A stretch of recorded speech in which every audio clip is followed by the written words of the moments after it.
Pode começar, Isa. Boa noite a todos. Vamos ter hoje o nosso seminário para a apresentação do projeto Socioeducando, Aprendendo a Comunidade, que é um projeto de integração multidisciplinar entre o direito e a psicologia. Na nossa programação, vamos hoje apresentar, primeiramente, o programa Aprendendo a Comunidade. Em seguida, vamos estar apresentando o projeto Socioeducando 1, que é o projeto anterior a esse que estaremos apresentando hoje. Vamos apresentar também a proposta e relevância social do nosso projeto, a contribuição das neurociências para o projeto, as frentes de atuação do Socioeducando atualmente, e assim as atividades que vamos exercer no ano de 2021. Em primeiro lugar, eu gostaria de apresentar a professora Marina Rezende Bazon, que junto com o professor Sérgio Nogiri, da Faculdade de Direito de Ribeirão Preto, é quem coordena o projeto Socioeducando. A professora Marina Rezende Bazon é professora associada do Departamento de Psicologia da Faculdade de Filosofia, Ciências e Letras de Ribeirão Preto, da Universidade de São Paulo.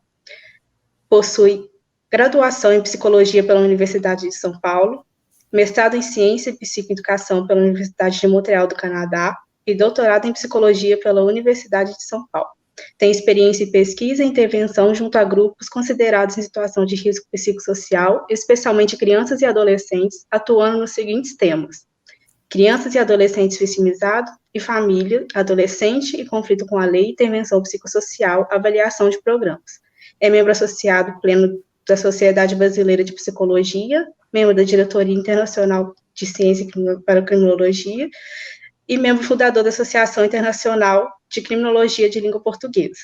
Vou estar mediando hoje o evento com a aluna Letícia, sou Isadora do Direito, e passo a fala para a professora Marina, para poder estar apresentando para a gente o projeto Aprendendo a Comunidade. Boa noite a todos, é um prazer estar aqui. Para falar, eu vou compartilhar uns slides, assim, para que as pessoas possam visualizar algumas informações,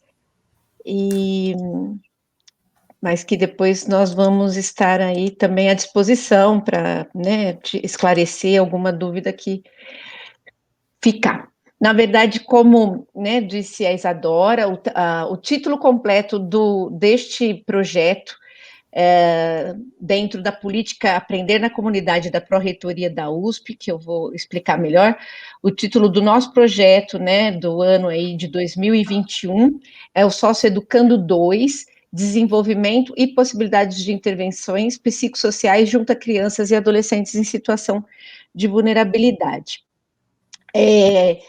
Acho que é importante, né, situar, então, esse projeto dentro dessa iniciativa da Pró-Reitoria de Graduação da USP, da Universidade de São Paulo, que é uma política, né, da Universidade de São Paulo, uma política bastante louvável, eu diria, que visa apoiar as atividades de ensino extramuro, né, desenvolvidas por estudantes da USP como exercício de sua prática profissional.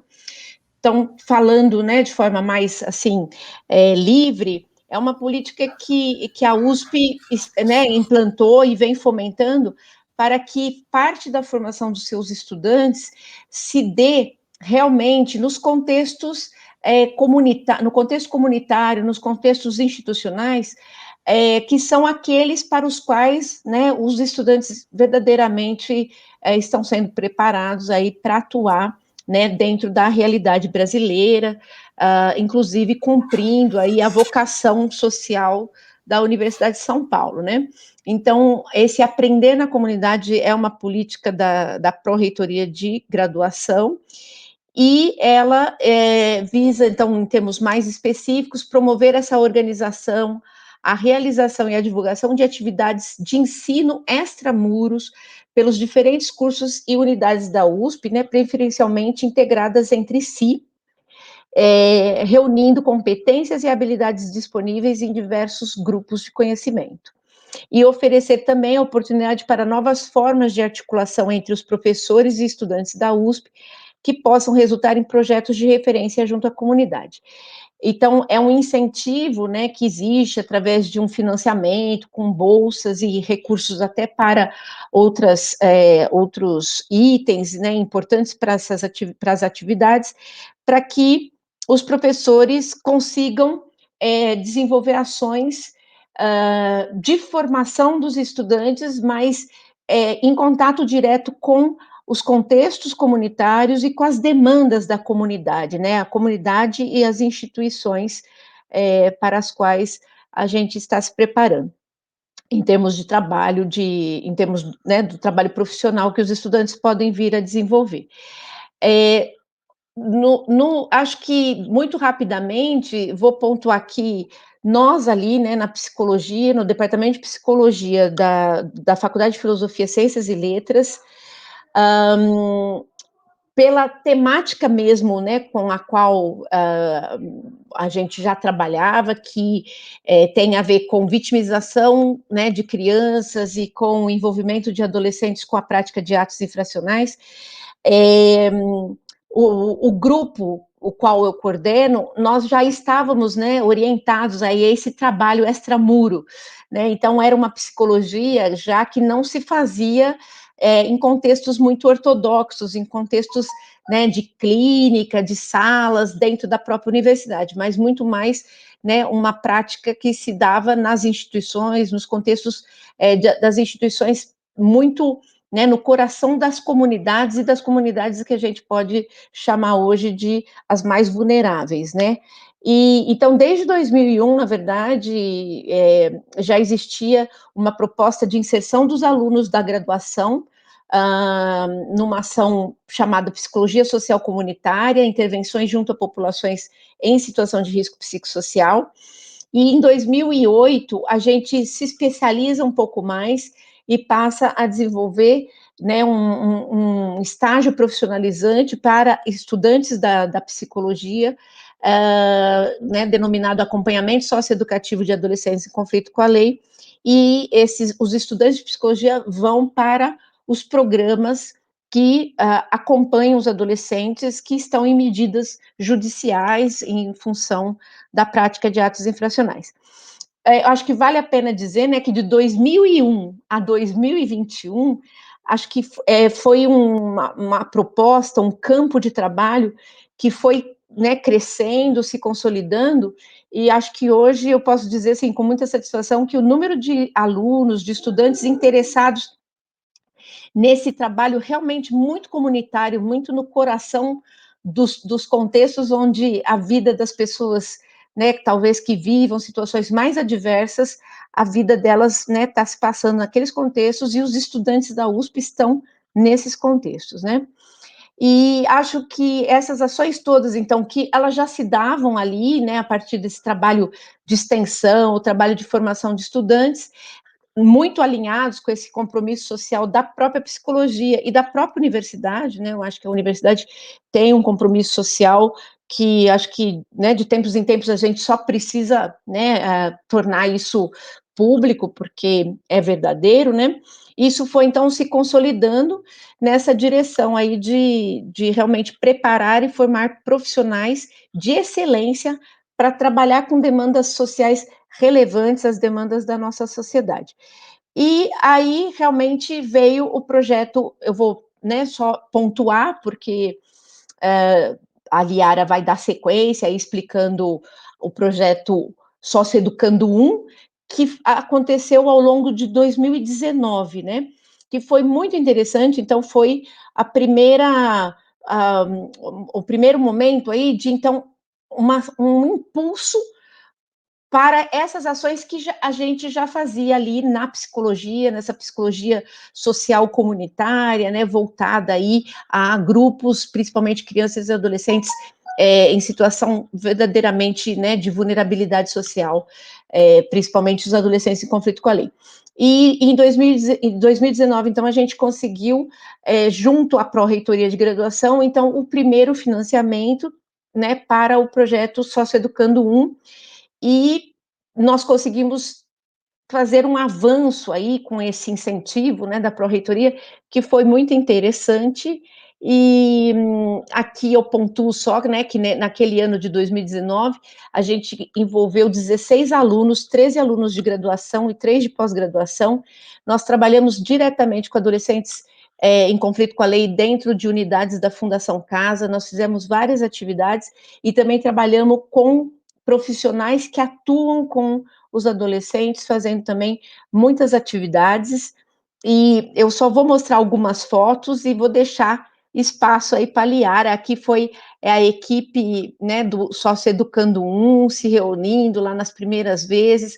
Aqui são as formações dos profissionais da prática que a gente ofereceu aqui também, né, no contexto da Fundação Casa, inclusive, aqui a arquitetura é um prédio dentro da Fundação Casa, aqui em Ribeirão, e a gente até chegou a fazer uma ação muito interessante, acho que foi uma das experiências mais emocionantes que eu tive, que foi uma ação na penitenciária de Serra Azul. Então, a gente fez também uma ação no escopo do Sócio Educando 1 na penitenciária. E a gente construiu um material muito interessante, mas a Liara vai, acho que, contar mais detalhes dessa aventura de 2019, que é a primeira parte, né, daquilo que a gente vai falar hoje.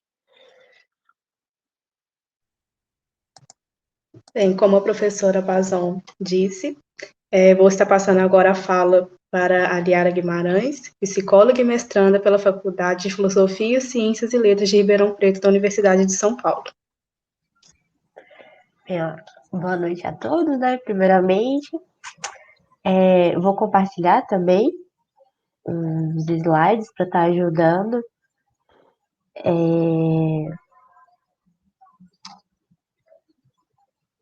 a apresentação.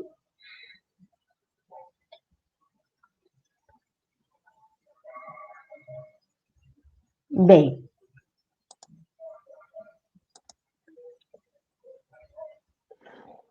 acho que foi, né?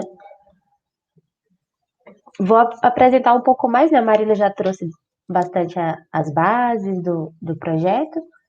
E o título oficial, o título grande, né, do Sócio Educando 1, seria esse aperfeiçoamento de um programa de execução de mídia socioeducativa em parceria da universidade com a comunidade na construção de novos contextos de desenvolvimento, né? Então, acho que a Marina apresentou em mais detalhes, né? Mas o Sócio Educando surge justamente dessa parceria do grupo de pesquisa que a Marina coordena, né?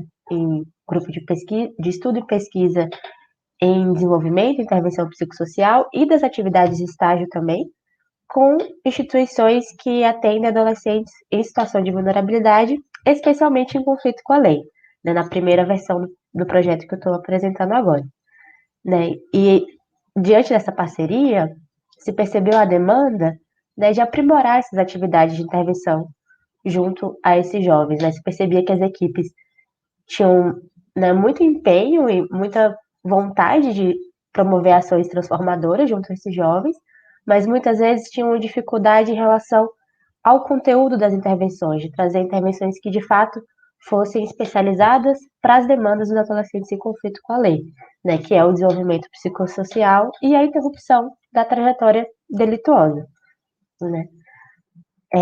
Então, os objetivos do primeiro programa, né, da primeira versão do Sócio Educando, eram sistematizar essas atividades educativas que existiam nos programas, diversificar também e trazer uma gama mais ampla de atividades culturais, tendo em vista, né, que muitas vezes os adolescentes não se engajavam nas atividades que eram propostas pelos funcionários. Então, a gente foi compreendendo que era importante que as atividades, além do conteúdo educativo, né, especializado, tivessem também parte delas, ao menos, né, fosse de encontro com os interesses culturais daqueles adolescentes, para promover um maior engajamento, né? E, como eu comentei, essas atividades educativas visavam interromper a trajetória infracional e o desenvolvimento psicossocial dos adolescentes, né? E, como a Marina comentou, né, o o Socioeducando, ele é fomentado pela Pró-Reitoria de Graduação da USP. Então, também há uma preocupação em objetivos voltados para os estudantes de graduação, né?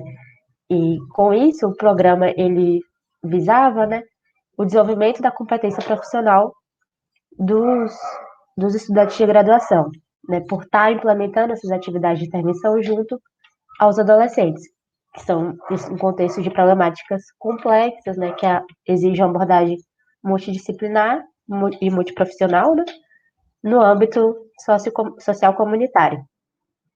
Então, o que foi feito, né, durante esse projeto? Primeira etapa foi realizar uma revisão de literatura científica sobre o tema da delinquência juvenil e das intervenções nessa área, né, para aprimorar as atividades já existentes e elaborar novas atividades, né? E, em paralelo, também foi feito um levantamento de interesse dos adolescentes em relação às atividades de arte e cultura que eles tinham interesse, né? E assim, né, foram elaboradas novas atividades educativas, tendo em vista as necessidades identificadas e seus interesses também. E, por fim, o projeto ele caminhou para a aplicação dessas intervenções. E em relação aos resultados, né, o que a gente tem de resultados do final do projeto, né? Foram 9 estudantes de graduação diretamente beneficiados, 2 bolsistas e 7 estagiários. Houve um total de 129 incursões na comunidade, né, tanto para realizar as intervenções junto aos adolescentes, quanto para a participação de atividades, ações educativas, né, de formação profissional para os profissionais das instituições. E nesse processo, né, os estudantes de graduação puderam aprender sobre a avaliação e intervenção junto a adolescentes em conflito com a lei, né? Tanto pela revisão da literatura que foi feita, então teve um conhecimento teórico e científico, como também da atividade prática, né, e da confecção dos manuais, que os estudantes de graduação participaram de todo o processo, né? Liara, desculpa te interromper, os slides não estão passando para gente. Nossa. E eles não estão no modo apresentação também, Liara, mas acho que talvez seja por isso. Acho que não consigo. Como eu coloquei uma janela, ele não está apresentando a tela toda. Agora está passando. Tá. Então, acho que vou passar assim pequenininho mesmo, porque senão eu teria que interromper o compartilhamento e voltar de novo. Tranquilo. Obrigada por avisar. Bem, né? Acho que eu vou surgir aqui, foram os slides que passaram. Em relação à universidade, né? Os resultados para a universidade da primeira etapa do projeto. Né, foi possível estabelecer parcerias com 2 instituições que aplicam medidas socioeducativas, uma de liberdade assistida e uma de internação provisória, que é Ribeirão Preto. E houve a produção dos 3 documentos, né, que auxiliam na avaliação e na intervenção junto aos adolescentes em conflito com a lei. Um deles foi que a Marina mostrou, do manejo da raiva, né, um manual completo, com passo a passo da aplicação de intervenções para o manejo da raiva, porque a revisão de literatura apontou, né, que essa era a necessidade de intervenção específica, né, de adolescentes em conflito com a lei, e que está relacionada com a redução da reincidência, né, apresenta uma boa eficácia, e também para a previsão das consequências, né, além da confecção do instrumento de levantamento de interesse que foi utilizado no início do projeto. Então, nesses 12 meses de projeto, quais foram os resultados para a comunidade? Né, foram feitas 160 inserções na comunidade, né, nas 2 instituições, né, e com a atuação extra da penitenciária de Serra Azul. Então, né, tinham alunos que iam fazer de forma individual a intervenção junto com os adolescentes na liberdade assistida, né, tiveram outros alunos de graduação que fizeram todo o manual, né, do passo a passo para o manejo da raiva em grupos na internação provisória, e isso sempre também os alunos de graduação estavam acompanhados com alunos da pós-graduação para ter essa supervisão, esse acompanhamento, né, para ir desenvolvendo as habilidades profissionais dos alunos de graduação, né? Junto a isso também foram feitas ações de formação sobre os conteúdos que estavam sendo desenvolvidos e foram 141 adolescentes, contando, né, tanto a liberdade assistida quanto a internação provisória, acho que por isso que teve uma diferença do número da Marina, que contribuíram para o seu desenvolvimento psicossocial, né? Teve ação na penitenciária também, e a gente estima, né, que de forma indireta os familiares dos adolescentes também foram impactados, né, pela possível melhora no convívio familiar. Então, em linhas gerais, né, acho que é o que a maior potência, né, desse projeto é que, ao mesmo tempo que visa desenvolver competências profissionais de jovens universitários que estão na graduação, né, esse desenvolvimento se dá em contato com adolescentes, né, em conflito com a lei, que por meio de atividades educativas para esses adolescentes, né, que visam o seu desenvolvimento psicossocial. Então, a gente vem percebendo que esse contato é muito rico, né, esse contato por meio de atividades estruturadas para o desenvolvimento psicossocial dos adolescentes, promove o desenvolvimento dos dois lados, né, algo muito rico. E, em paralelo, né, também o fortalecimento da parceria da universidade com a comunidade também é muito rico para os dois contextos, né? Porque no escopo desse projeto, pelo menos, né, foi possível tanto promover uma consolidação do conhecimento científico, por meio da revisão de literatura, da elaboração dos manuais, como transferir, né, fazer essa aplicação desse conhecimento na comunidade, nas instituições parceiras, né? Acho que, em linhas gerais, essa foi a primeira versão do projeto, né, e que traz um pouco as bases para o Socioeducando 2, mas os professores vão trazer um pouco agora a ampliação, né, que o Socioeducando 2 traz. Obrigada, Liara. Vou passar novamente a fala para a professora Marina, que vai estar apresentando a proposta atual e a relevância social do projeto. Obrigada, Isadora. Eu notei ali que acho que tem algumas questões chegando, mas a gente acho que pode depois, no final, né, responder, e é ótimo que tenham perguntas mesmo, né? Eu vou de novo compartilhar os slides para, né, seguir mais ou menos aí um roteiro, para eu não me perder e não falar muito. Acho que vocês vão ver aqui agora, né? Estão enxergando? Acho que estão, né? E, enfim, acho que vale a pena, assim, dizer até o contexto, né, da proposta do Socioeducando 2. Na verdade, e como eu disse, o Socioeducando 1, ele foi desenvolvido ao longo de 2019, até mais ou menos ali o comecinho de 2020, quando, na verdade, encerrava formalmente ali, né, ou vamos dizer, o primeiro financiamento da Pró-Reitoria de Graduação para os projetos que tinham sido aprovados naquele edital ali do final de 2018, na verdade. E, e todos estavam, em alguma medida, na expectativa de um novo edital, né, do Aprender na Comunidade, e de repente veio a pandemia, né? Então, a pandemia em 2020, ali, março de 2020, acho que, né, pegou todo mundo de surpresa, obviamente, e tudo, até as ações que, na verdade, eram ações de rotina, né, como aquelas que eu disse, né, as ligadas aos estágios profissionalizantes, a todo o trabalho de supervisão de estudantes da graduação para a formação profissional, que, né, sempre aconteceu ali desde 2001, até isso teve que ser suspenso, e a própria Pró-Reitoria de Graduação, pelas dificuldades mesmo que a universidade enfrentou naquele início da pandemia,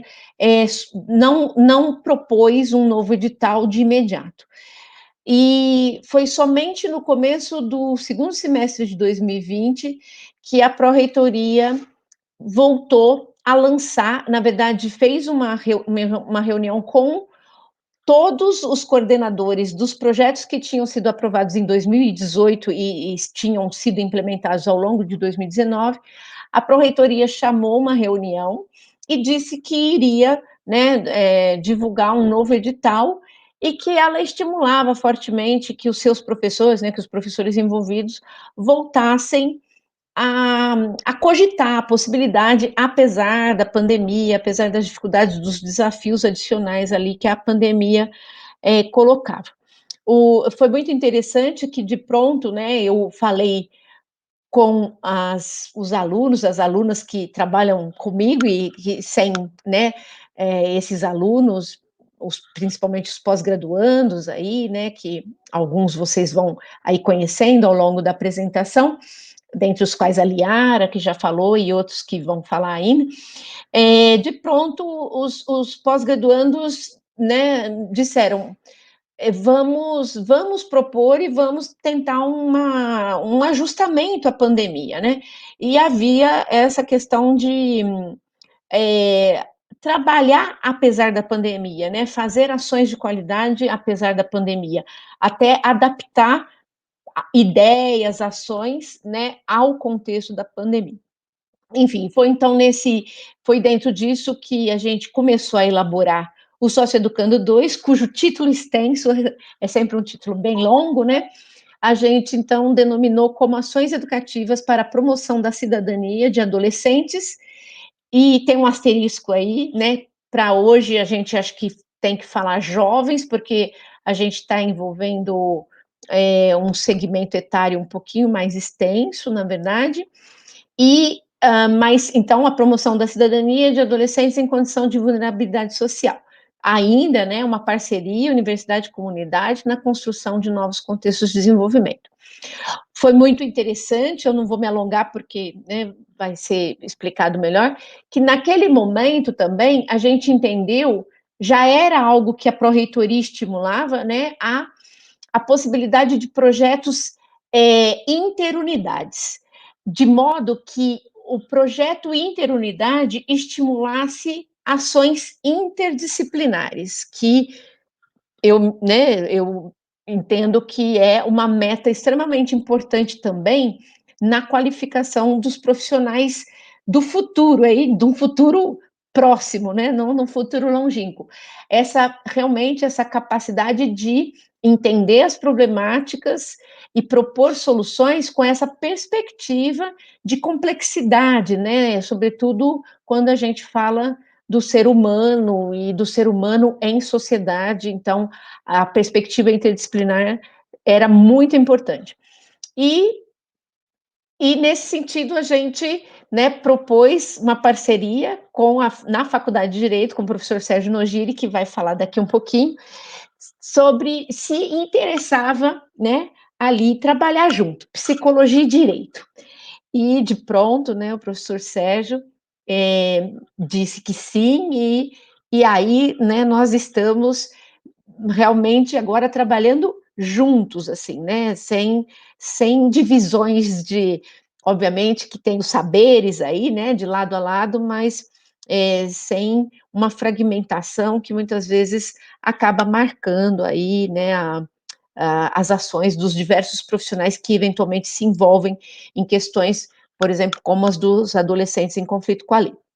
Eu não vou falar da interdisciplinariedade, vou deixar o professor Sérgio falar mais, mas vou dizer, então, muito rapidamente, dos objetivos do Socioeducando 2, que, enfim, são muito parecidos com o do Socioeducando 1, mas já considerando, a gente considerou desde a elaboração que a gente teria que lidar com a pandemia, né? Lidar com talvez a dificuldade e talvez, né, a própria impossibilidade de atuação direta nos contextos das instituições, na comunidade, tal como a gente vinha fazendo e queria muito fazer, né? Porque não por nós, né, obviamente, pela segurança da saúde, né, mas também pelas pessoas das próprias comunidades e das instituições. Então, essa entrada no campo ficaria um pouco suspensa.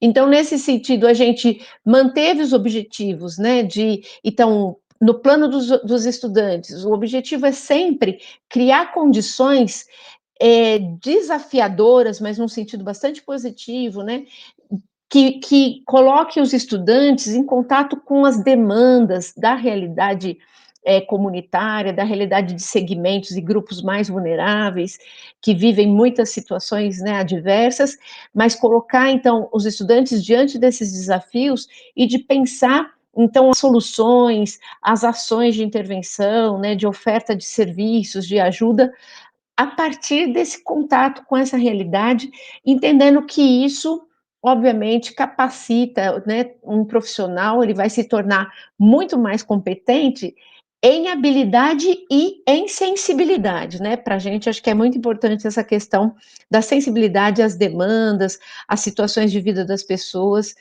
com as quais a gente vai trabalhar. E essa questão da abordagem multidisciplinar, né, da visão multidisciplinar dos problemas e das soluções, já era algo que nós buscávamos, né, mas com a parceria com o direito, vamos dizer que isso é muito mais intenso, né, então, hoje a gente consegue, na verdade, ali tem os estudantes do direito e da psicologia estão trabalhando juntos, lado a lado, né, e isso, obviamente, é de uma riqueza, acho que não se substitui por de nenhuma forma, né, em termos teóricos ali, essa experiência prática, né. E a questão de intervir, né, junto também a profissionais. Então, pensando na pandemia, acho que nós colocamos, pensando na comunidade, nós começamos a focalizar de que durante a pandemia, até que as condições de inserção de fato na comunidade fosse mais difícil, que nós focaríamos a oferta de programas de formação baseada em evidências científicas do mais alto nível, baseado em todas as revisões de literatura, de meta-análises que a gente poderia fazer e da nossa própria experiência, que também não é, né, não é de curto prazo, é de longo prazo. Então, em ofertas de formação para pessoas que trabalham com crianças e adolescentes, né, vivendo situações mais complexas, mantendo o foco também nos infratores, mas não só nos adolescentes infratores, então. E para a universidade, a gente, né, mantém aí a questão do fortalecer as parcerias, mostrar, na verdade, o quanto que a universidade tem para oferecer para a comunidade, na verdade, e manter aí essa possibilidade de oferta de formação dos estudantes, né, orientada às demandas comunitárias. Eu não vou me alongar muito mais, né, a metodologia, então nós estamos aí preparando as principais atividades, eu vou pontuar, porque vai ter, né, gente explicando com muito mais detalhes e de forma muito mais interessante. A gente, então, pretende manter uma vertente de intervenção direta com adolescentes em contextos diferentes. A gente iniciou uma ação em uma escola, teve que dar uma parada ali, porque as escolas tinham retomado e deu uma recuada, mas a gente pretende, tão logo que possível, né, retomar essa ação direta com os adolescentes, com jovens em contexto comunitário, principalmente os escolares, e depois, né, se possível, voltar também no contexto da Fundação CAS. E a segunda vertente é isso que a gente intensificou, então, bastante, que são as atividades de formação em serviço de pessoas que trabalham com esses segmentos vulneráveis, né? E é mais disso que eu tenho a impressão que os próximos apresentadores aí vão falar, e eu já vou passar, então, a palavra para os meus colegas que vão apresentar na sequência. Obrigada, professora. Para falar um pouco agora sobre a interdisciplinariedade que compõe o nosso projeto, vou passar a fala para o professor Sérgio Noidiri. O professor ele possui graduação, mestrado e doutorado em Direito pela PUC de São Paulo e livre docência em Direito pela Faculdade de Direito de Ribeirão Preto da Universidade de São Paulo, a FDRP. Ele é professor de Teoria Geral de Direito no curso de graduação da Faculdade de Direito de Ribeirão Preto, é também professor do curso de pós-graduação do mestrado da FDRP, tem experiência na área de Direito com ênfase em Filosofia do Direito e Teoria Geral do Direito e atualmente desenvolve pesquisa entre as interfaces do direito com outras áreas de conhecimento, como a psicologia, sendo também professor coordenador do Grupo de Estudos em Direito, Psicologia e Interdisciplinariedade, que é o DIPSIM. Então, por favor, professor. Obrigado, Isadora. Boa noite a todas, boa noite a todos. A minha apresentação, intervenção aqui vai ser bem curta, né, bem rápida, porque eu acho que a equipe toda já montou, já fez uma apresentação super detalhada, né, do projeto, então eu não pretendo falar sobre esses aspectos, né. Então, assim, o que me sobra para falar é um pouco dos bastidores, de como funciona, talvez um pouco sobre interdisciplinaridade, mas principalmente, né, é um relato aqui mais pessoal, né, a respeito do que é estar participando, né, do mais de um sentimento mesmo de participação. Esse sentimento assim, é um sentimento muito bom, né, no sentido de estar se sentindo até privilegiado, né, de participar de um projeto tão bacana, né, quanto esse que já vem sendo realizado há um tempo, né. E para falar disso, eu não posso deixar de falar, né, da professora Marina, né, e da forma como ela vem participando assim, na Faculdade de Direito, né, assim, e daí, com o tempo, né, com essa participação na Faculdade de Direito, que se iniciou, que teve uma iniciativa muito interessante, né, foi no momento que nós percebemos que uma disciplina como a psicologia não poderia ficar fora dos currículos da Faculdade de Direito, e aí nós fomos, né, a Marina lembra muito bem, já faz um bom tempo, né, e aí nós trouxemos a Marina, e naquela época não tinha a dimensão que eu tenho hoje, né, de como foi importante, né, ter a Marina nos nossos quadros, né, e aí com o tempo eu fui conhecendo algumas das iniciativas dela, tal, e hoje eu posso dizer, sem medo de errar, que a professora Marina é uma referência, né, nessa área de jovens em conflito com a lei, e aí uma satisfação enorme poder participar de um desses projetos, né? Então, essa satisfação ela é muito grande por conta de ver, por exemplo, aqui, né, nessa imagem, né, duas alunas do direito da graduação participando da equipe, né, se envolvendo com o projeto, e aí outras alunas também do mestrado também se envolvendo. Isso é muito importante, é muito, como eu falei, assim, muito, dá uma satisfação muito grande, né? Eu vou fazer algum comentário, né, a respeito da importância dessa união da psicologia com com o direito, né? E aqui também eu não posso deixar de fora a professora Eliane, né? Que essa interdisciplinaridade que me foi dada, né, ela ganha mais, uma dimensão maior ainda, né, na medida em que já não é mais só a psicologia, não é só mais o direito, tem um olhar das neurociências, né, então é um projeto realmente muito importante, na medida em que não é só um projeto de produção do conhecimento dentro da universidade, mas é um projeto, como a Marina falou, que cumpre um dos objetivos das universidades públicas, no caso da USP, né, de levar esse conhecimento extramuros, né, como foi a expressão utilizada pela Marina, mas não só isso, né, dentro de setores da comunidade mais vulneráveis, né. Então, o projeto ele é muito legal em vários sentidos, né, e esse eu acho que é um sentido assim, desse compromisso social que a USP tem e deve ter com parte da sociedade, né?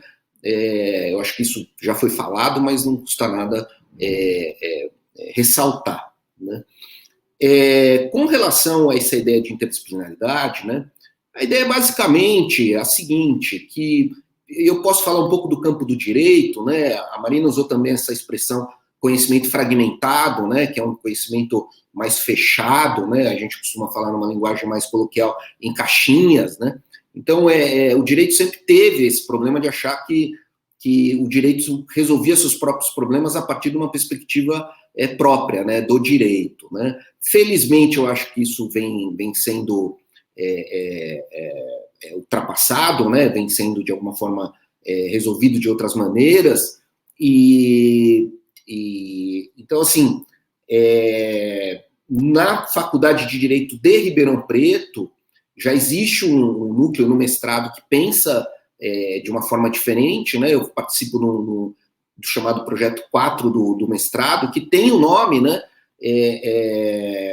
Interdisciplinaridade e métodos de pesquisa, né? Que são pesquisas empíricas, né? Então, essa ideia de que o conhecimento fragmentado ele é limitado, né? Isso fica muito claro nesse projeto do Socioeducando, né? Uma coisa é um projeto tocado só por advogados, ou só por psicólogos, ou só por neurocientistas. Outra coisa é a união dos três. Acredito que o alcance de um tipo de projeto dessa natureza, né, ele é potencializado, né?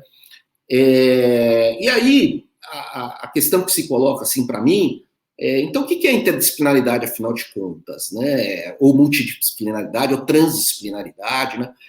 Assim, existem denominações e conceitos de vários tipos. Eu gosto particularmente de um que tem muito a ver com o Socioeducando, né?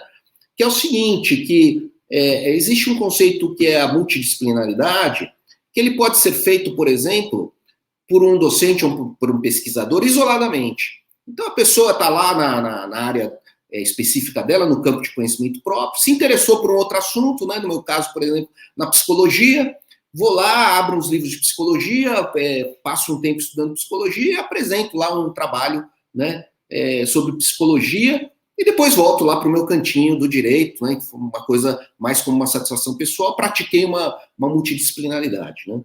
A interdisciplinaridade, da forma como eu gosto de ver, né, a partir de uma certa definição, ela vai além, né, vai além em que sentido? Primeiro, que a interdisciplinaridade bem feita, ela não é feita solitariamente, né. Você tem que ter um diálogo, uma colaboração, uma parceria, montar grupos, projetos, né? Ou seja, efetivar esse conhecimento de alguma maneira, né? Então, o Socioeducando, para mim, ele é um projeto interdisciplinar, assim, de uma forma muito bacana, né? Porque envolve esse trabalho de equipe, né? E acredito que também não seja algo que vem para ficar, né? Não é a ação da universidade, ela não se esgota num único projeto, né? Acho que a intenção é ser mais duradoura, e a própria Marina já vem mostrando, né, pelo histórico da sua atuação enquanto docente, pesquisador, etc., né? Então, interdisciplinaridade nesse sentido, né? Não é só produção do conhecimento, é uma produção do conhecimento em grupo, é uma produção do conhecimento com formação de equipes, é uma produção de conhecimento que implica em algum tipo de transformação social, né? Então, essa, para mim, é a melhor forma de se praticar as interdisciplinaridades, né? Então, no meu modo de ver, né, a Marina falou, ela comentou, né, eu convidei o Sérgio, ele prontamente, né, assim, prontamente, com muita alegria, né, porque é basicamente isso que eu acho que serve não é só para isso, mas, assim, uma das funções que nós deveríamos ter dentro da universidade é essa, né, de extrapolar os muros das universidades, né, para atuar junto à sociedade, né, ou pelo menos parcelar a sociedade, né. E só para terminar, eu queria dizer que eu tive duas felicidades, né, uma quando a Marina me chamou para o Socioeducando, e outra que ela me convidou para fazer parte de um curso de especialização que está para sair. Acho que mais para frente a gente pode entrar em detalhes, por enquanto, né, ainda estamos na fase de elaboração, né, para dizer que esse tipo de iniciativa, né, interdisciplinar ou multidisciplinar, né, elas são muito ricas, a Marina falou, é o futuro, né, eu diria que já estamos vivendo isso, né, eu acredito que é um futuro no sentido de um horizonte muito mais rico, né, muito mais interessante, é muito mais interessante trabalhar dessa maneira, né? Então, outros projetos eu acho que estão surgindo, e a minha satisfação é muito grande de ver a Faculdade de Direito se engajando nesse tipo de projetos, né, de a gente poder viabilizar que os nossos alunos e alunas participem, né, e é uma felicidade maior ainda de saber que isso pode gerar resultados muito positivos para a nossa comunidade, né. Então, eu só aproveito esse espaço aqui, né, mais público, para fazer um agradecimento, né, à professora Marina por ter me convidado, dado essa oportunidade, né, para a Faculdade de Direito poder participar de um projeto tão legal quanto esse, né. Então, obrigado a todas e todos, né, e vou ficar aqui acompanhando agora no meu cantinho. Obrigada, professor Nogiri. Como dito, nós temos as contribuições das neurociências. Temos o professor Guilherme Teles e a professora Eliana Comoli. E hoje estamos aqui com a professora Eliane, que vai falar um pouquinho sobre isso. A professora possui graduação em Ciências Biológicas, mestrado em Psicologia e doutorado em Ciências, todos pela Universidade de São Paulo. Realizou um estágio sanduíche na Universidade de Sheffield, no Reino Unido, e pós-doutorado pela Escola de Medicina da Universidade de Washington, nos Estados Unidos.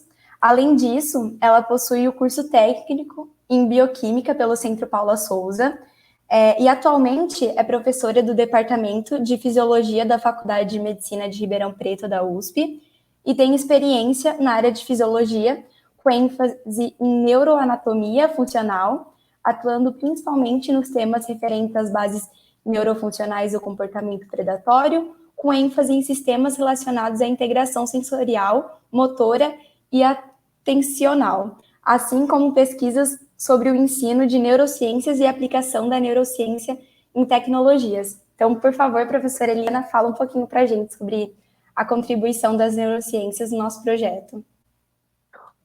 Letícia e Eliane, a Eliane está com o microfone fechado, mas mas eu quero falar que talvez a Eliane conte ali como a gente se encontrou também, faz menos tempo do que o tempo que eu e o Sérgio nos encontramos ali, né, no contexto acadêmico, mas a Eliane, a professora Eliane e o professor Guilherme foram tão assertivos quanto o professor Sérgio, ou seja, tão logo a gente propôs trabalhar juntos, eles também, né, foram muito...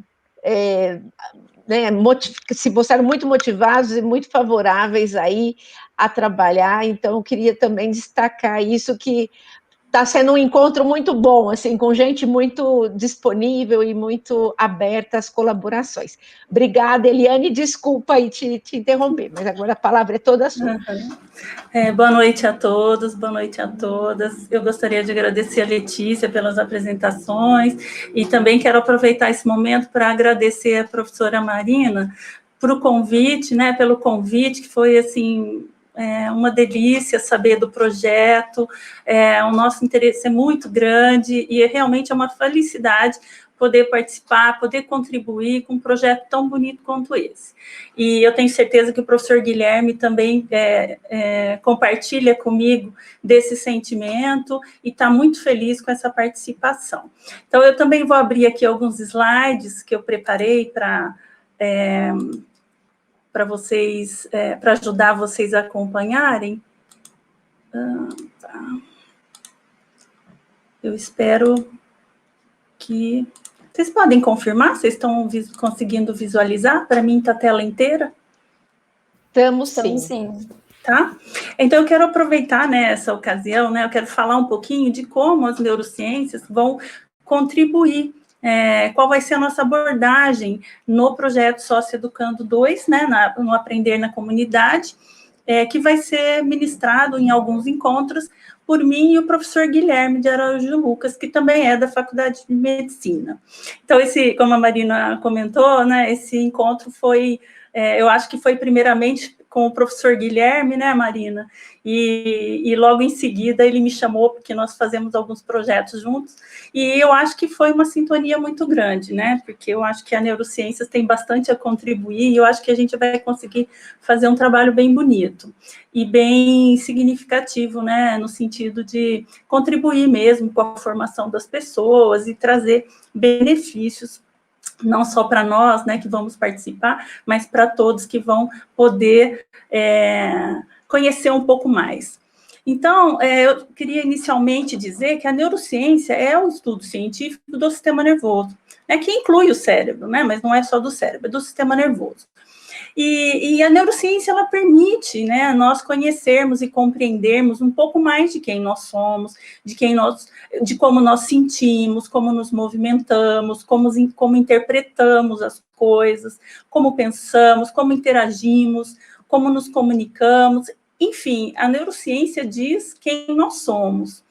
As curiosidades sobre neurociência são muito comuns nas pessoas, na população em geral, porque a neurociência trata de assuntos que são muito facilmente aproximáveis do cotidiano das pessoas. Então, existe um certo fascínio pelo cérebro.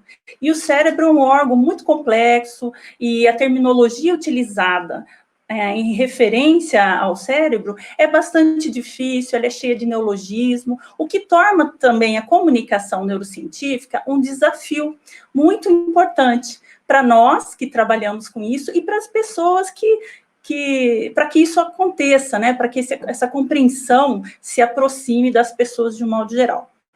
Então, muito investimento foi feito em pesquisas na área de neurociência no século XXI, e o século XXI é considerado o século do cérebro.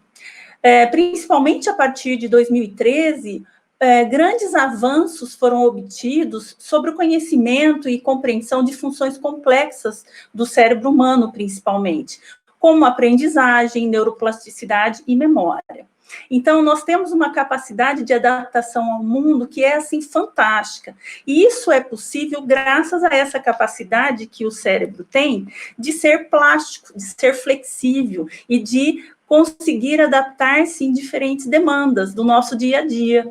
Então, tudo que nós fazemos, todas as experiências que nós vivemos, que nós aprendemos, tudo modifica os circuitos neurais do nosso cérebro. E isso se chama neuroplasticidade. A neuroplasticidade, ela ocorre no nível neuroquímico, nas substâncias químicas que o cérebro produz, que é utilizada na comunicação entre os neurônios, de forma estrutural, de forma funcional, e está presente durante toda a nossa vida. Então, é a neuroplasticidade que permite que o nosso cérebro interaja de forma permanente com o ambiente, com as pessoas, e faz com que tudo que a gente aprende seja guardado em forma de memórias. Então, a neuroplasticidade, ela pode representar uma mudança, né, na neurotransmissão que acontece entre um neurônio e outro. A substância química que é utilizada na comunicação de um neurônio e outro através da sinapse. Então, isso pode mudar, isso pode aumentar de quantidade, pode ser liberado com mais facilidade. Uma outra mudança é na própria sinapse, em que pode ter alterações dos receptores desses neurotransmissores, pode-se aumentar o número de conexões sinápticas, fortalecer essas sinapses. Os neurônios, eles podem aumentar suas ramificações, como está nessa figura, e isso propicia maiores contatos entre um neurônio e outro. E também a neuroplasticidade possibilita a formação e também o fortalecimento de circuitos neurais, além de possibilitar também o desenvolvimento, né, de novos neurônios. Então, é essa capacidade que nos garante ser quem nós somos e termos flexibilidade, podermos mudar de condutas, de ideias, de valores, de maneiras de ver o mundo. Então, neuroplasticidade é um assunto que a gente vai conversar bastante nos nossos encontros, porque é graças a ela que nós conseguimos fazer tudo que nós fazemos. Então, eu acho que a neurociência, ela tem um papel, né, ela vai atuar na perspectiva de complementariedade com as áreas do saber, a neurociência, ela tem apontado muitos caminhos que são importantes para melhorar a capacidade de se aprender, de usar esse conhecimento também como uma ferramenta no desenvolvimento individual de si próprio, mas também no desenvolvimento da própria sociedade, porque a neurociência, ela pode contribuir com melhores condições de vida, com melhores condições para satisfação pessoal, de sucesso pessoal e do avanço da sociedade, né, um avanço social.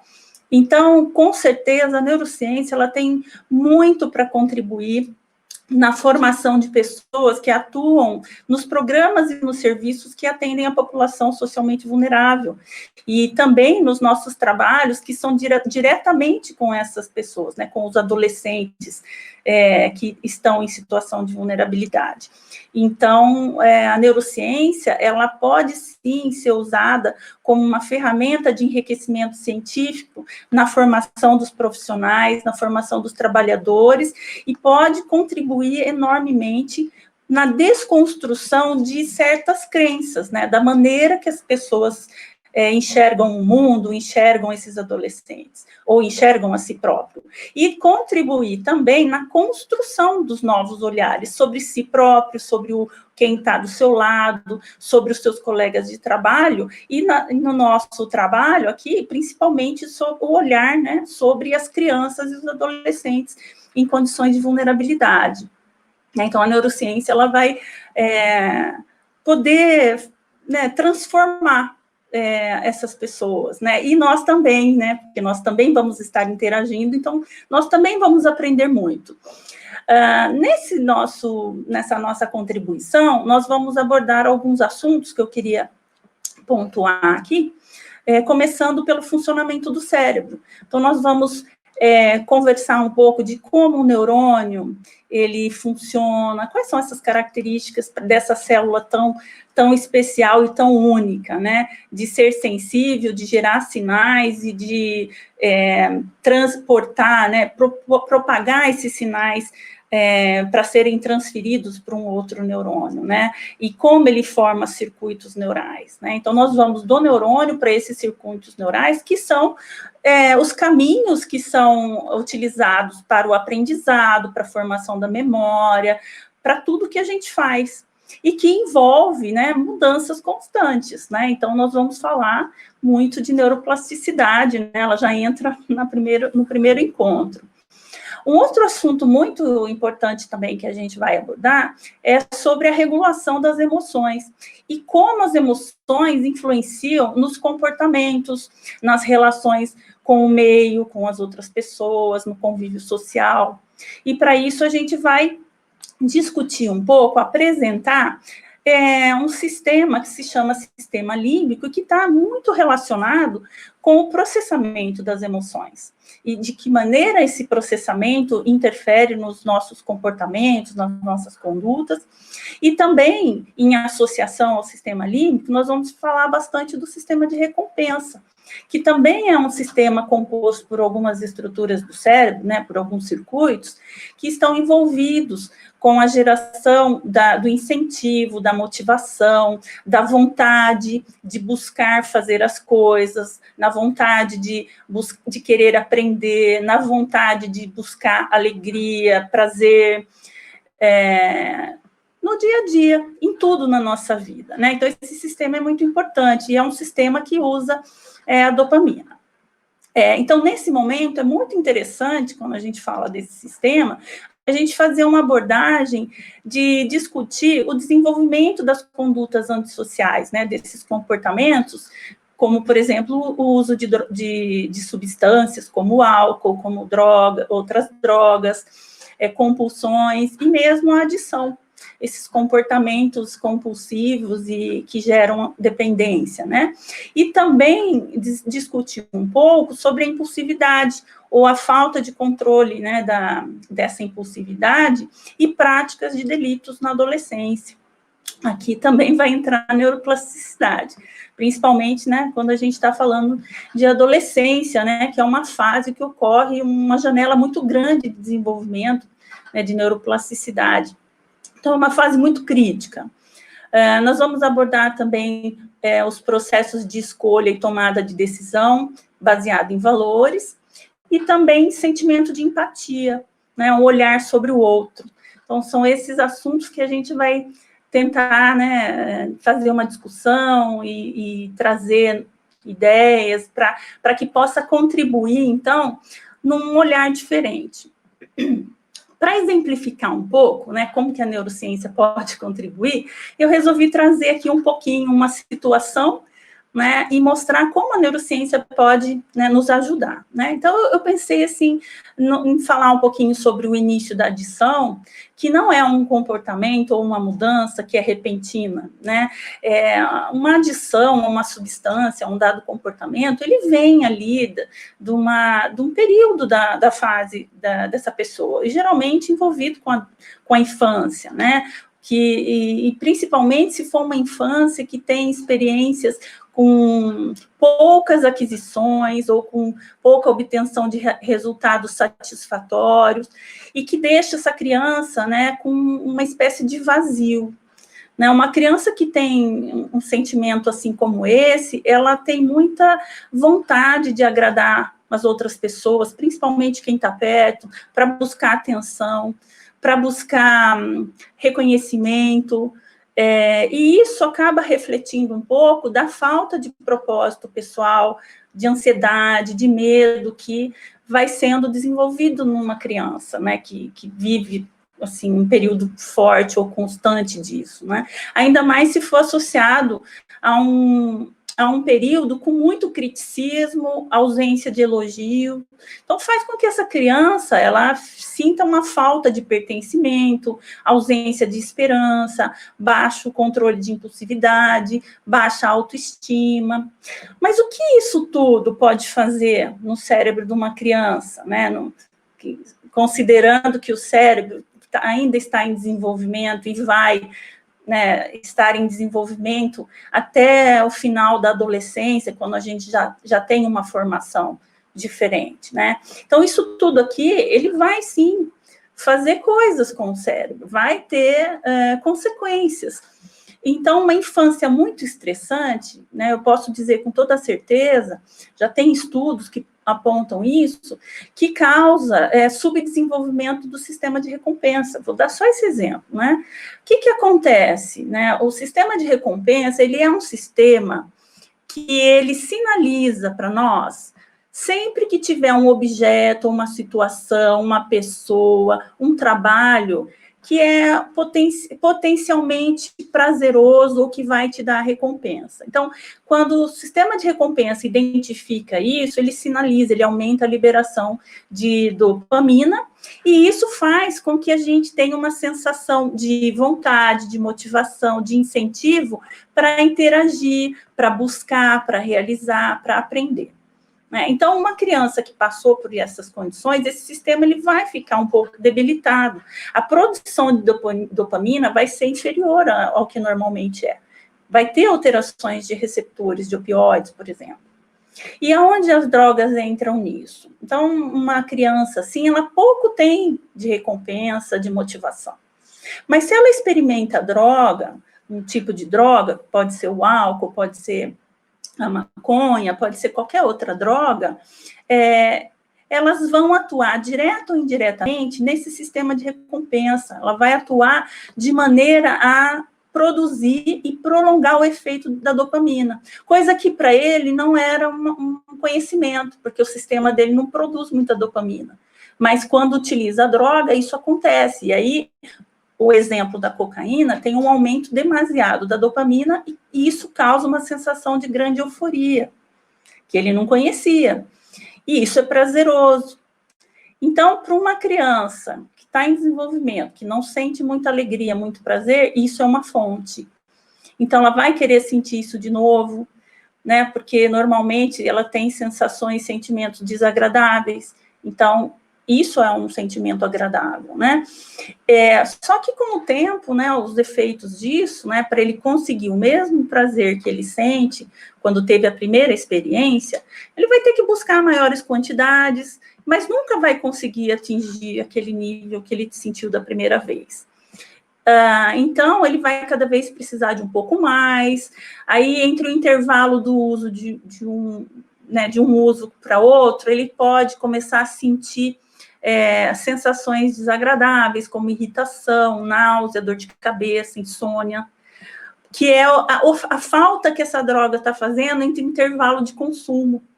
Então, ele vai começar a usar cada vez mais e vai desenvolver, né, a compulsão em busca de um prazer. Mas o que é, de fato, esse prazer? É aí que eu quero chegar, né? Então, a neurociência, ela pode ajudar a compreender como é que funciona esse sistema normalmente, como é que ele funciona numa criança que teve uma vivência de tal forma, que o cérebro dela foi para um caminho e ela teve o contato com a droga, ou ela não controlou a impulsividade, enfim, situações como essa. Então, eu queria dizer que, assim, a neurociência pode, sim, a partir da compreensão disso, ser uma maneira útil de compreender de uma outra forma a adição. Aí eu trouxe aqui a definição que eu encontrei, né, sobre a adição, né, pelo Instituto Nacional de Drogas e Abuso, que define, então, a adição como uma doença cerebral recorrente e crônica, que se caracteriza pela busca e uso compulsivo de drogas, apesar das consequências prejudiciais.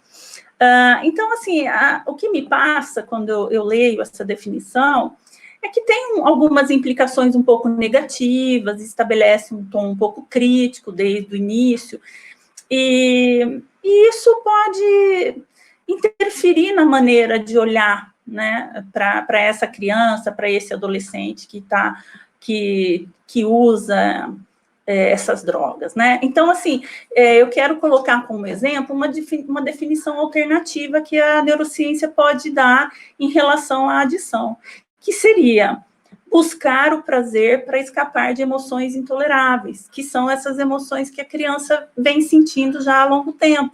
A falta de pertencimento, isolamento, insegurança, medo, angústia, enfim, isso é intolerável para essa criança. Tanto é que isso é substituído pelo prazer que a droga traz.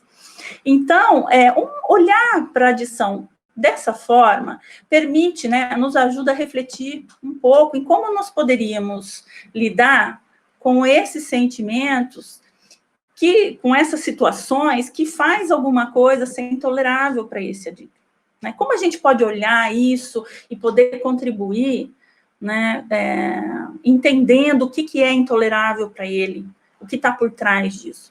Ao invés, por exemplo, de pensar que a adição é uma escolha fácil, que a solução é simplesmente parar de se comportar dessa maneira, né? Então, é um olhar bem diferente, porque a gente sabe, né, que a adição ela envolve dor emocional, né, como eu mencionei, desejo, adição, né, que é buscar o prazer para escapar dessa emoção intolerável, e obtenção do prazer falso, temporário. Então, compreender dessa maneira beneficia muito a todos, né? Aos pacientes, às crianças, aos profissionais que trabalham diariamente com esses adolescentes, a própria instituição, a sociedade, enfim, é uma maneira diferente de olhar para a problemática, de um olhar construtivo, né? Porque se a gente pensar que a neurociência, né, propicia, né, esclarece o que é neuroplasticidade, né, quem trabalha com essas crianças vai mudar, pode modificar seus valores, sua interpretação sobre algo, sua conduta em relação àquilo, desenvolver empatia, e ajudar a criança também a ter um olhar diferente para essas outras, né, para essas emoções tão intoleráveis. Então, era isso que eu queria, né, dessa forma que eu queria trazer a apresentação do que a gente pretende desenvolver, né, e eu quero agradecer a atenção de todos, e estou disponível para, se alguém quiser fazer alguma pergunta, enfim, era isso. Obrigada, professora. Se alguém quiser fazer alguma pergunta, pode deixar no chat, né? A gente vai fazer elas para vocês ao final das apresentações. Bom, continuando com as pautas do nosso evento, agora nós vamos falar um pouquinho das questões práticas, né? Que são as frentes de atuação do nosso projeto em 2021. Vamos começar falando da Fundação Casa, que vai ser apresentado pela Liara, né, que já foi apresentado aqui, e pela Carolina Trevisan, que ela é advogada e mestranda pela FDRP. E a Liara, como já dito, ela é psicóloga e mestranda pela Faculdade de Filosofia, Ciências e Letras da USP. Bom, podem começar, meninas, por favor. Eu vou colocar aqui o slide e a Carolina vai começar falando. Vou tentar por certo dessa vez.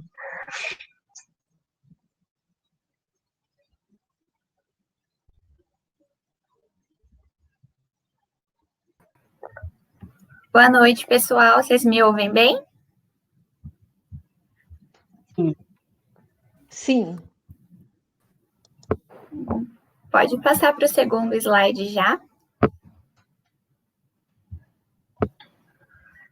Passou? Então, isso. O curso foi desenhado pensando nos profissionais do sistema socioeducativo, com o objetivo de que a gente possa juntar o conhecimento científico com a prática, com o cotidiano, e o objetivo é desenvolver capacidades reflexivas e críticas. Aí pode passar para o primeiro módulo. São 18 encontros de 2 horas cada um deles. E o nosso público-alvo seriam todos os servidores interessados a princípio. Seriam Pode duas passar. etapas, né, de formação. Uma formação geral para todos os servidores interessados e uma formação mais específica. Aí o primeiro módulo, então, ele discute por que os adolescentes cometem delitos, perdão. E a intenção seria entender melhor essa etapa da vida. Então, a manifestação de comportamentos de risco, comportamentos antissociais, que são típicos dessa etapa da vida, e entender melhor as diferentes trajetórias de manifestação da conduta delituosa e as normas internacionais e nacionais em torno das questões que envolvem os adolescentes em geral e, em específico, aqueles em conflito com a lei. Então, como estudante de Direito, eu posso dizer que eu fiquei encantada com o projeto por essa proposta de diálogo entre as áreas do conhecimento. Então, é muito diferente você falar de normas sem entender a etapa da vida que essas pessoas estão e de você primeiro contextualizar com os conhecimentos da neurociência, da psicologia, para depois falar das normas, porque aí elas passam a fazer sentido. Eu entendo as particularidades das normas e eu consigo desenvolver um senso crítico em relação a elas, ver o que ainda tem para melhorar e onde que elas se distanciam, né, na teoria e na prática. E falando como da contribuição do direito, a nossa intenção é sempre ter como plano de fundo a proteção integral da criança, do adolescente, e trazer à tona o adolescente enquanto protagonista, enquanto sujeito ativo. E aí, agora, os encontros, né? O primeiro encontro que seria para levar os interesses, com base nas temáticas propostas, então, para a gente ouvi-los um pouco mais, ver quais são as necessidades que eles encontram, para que a gente possa também falar sobre o que faça ali sentido dentro do contexto deles. Aí o primeiro encontro é o desenvolvimento na adolescência, então falaria um pouco dos princípios e das normas da proteção à juventude. O segundo encontro entra na neurociência, como funciona o sistema nervoso e emoções. O terceiro continua na neurociência, falar das escolhas, falar da empatia. O quarto já fala das trajetórias para o cometimento de delitos. E o quinto, os fatores de risco e proteção específicos ao desenvolvimento da conduta delituosa. O sexto fala sobre a avaliação psicossocial de adolescentes em conflito com a lei. E o sétimo, considerações jurídicas sobre a prática de atos infracionais na adolescência e educação em direito. E ainda já para o segundo módulo, se puder passar de slide, aí a Liara vai explicar. Daí o segundo módulo, né, tendo em vista esse panorama geral, né, da adolescência, dos comportamentos de risco, da neurociência, das normativas legais, e já adentrando, né, para diferentes trajetórias, delituosas, os fatores de risco específicos para o cometimento de delitos, o segundo módulo visa articular todo esse conhecimento de base, né, com a prática, né? Então, e de forma mais geral, né? Como os diferentes servidores, né, a intenção é que seja das medidas de internação, né? Então, como os diferentes servidores que estão atuando em medidas socioeducativas de internação podem fornecer um ambiente favorável para o desenvolvimento integral desses jovens, né? Então, o objetivo é que eles adquiram, mais especificamente, né, habilidades para manejar situações de conflito envolvendo os adolescentes. E os encontros propostos, né, nesse modo iriam abordar acerca da psicoeducação enquanto um método, né, de intervenção que se pauta no cotidiano, né, na estruturação de um cotidiano e de interações que promovam o desenvolvimento, na resolução de conflitos, né, adentrar também um pouco sobre as considerações jurídicas para a interação com o adolescente, né, trazer essa perspectiva legal que está ali pautando uma interação profissional dentro de uma medida de internação, né, na instituição, e fazer o fechamento e avaliação dos primeiros 2 módulos, né, que seriam para todos os profissionais interessados. Um terceiro módulo que a gente visa implementar seria uma formação específica em intervenção psicossocial, né, que vem tanto fruto das ações realizadas na primeira versão do Socioeducando, né, de desenvolver manuais específicos para intervenções especializadas, para redução da reincidência infracional e para o desenvolvimento psicossocial desses adolescentes, né?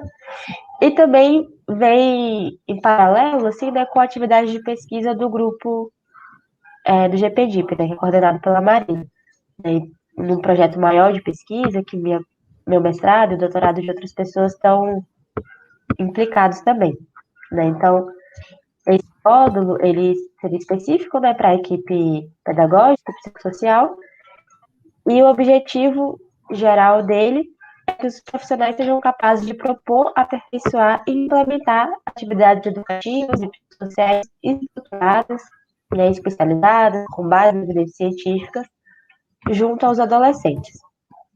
Né? O objetivo último sempre é melhorar, né, as atividades junto aos adolescentes, promover o desenvolvimento desses jovens.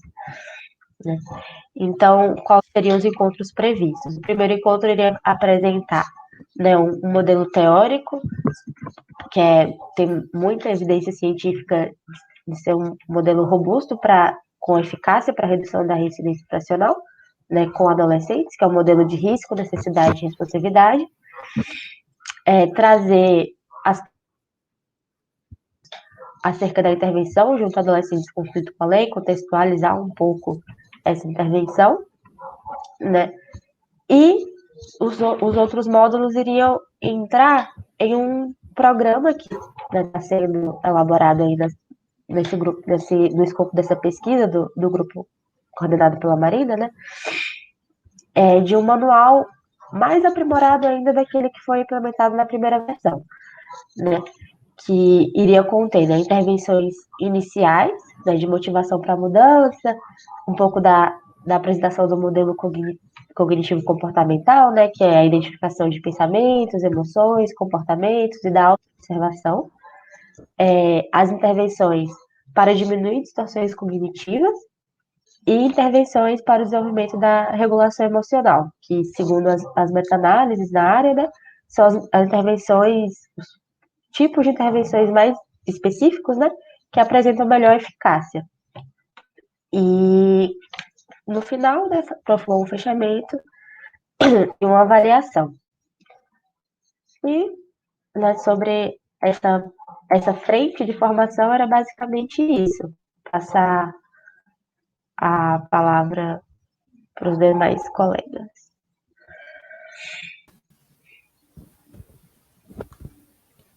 Boa noite a todas e todos.